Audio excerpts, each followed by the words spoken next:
Ladies and gentlemen, I bring to you my dearest friend Paka.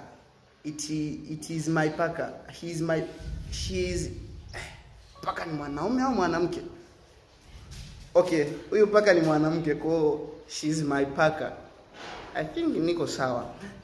Ni rafiki yangu mimi. She's my friend, best friend. So kama wewe sio mzungu huwezi kuelewa, sisi ndo tunajua faida ya hawa viumbe.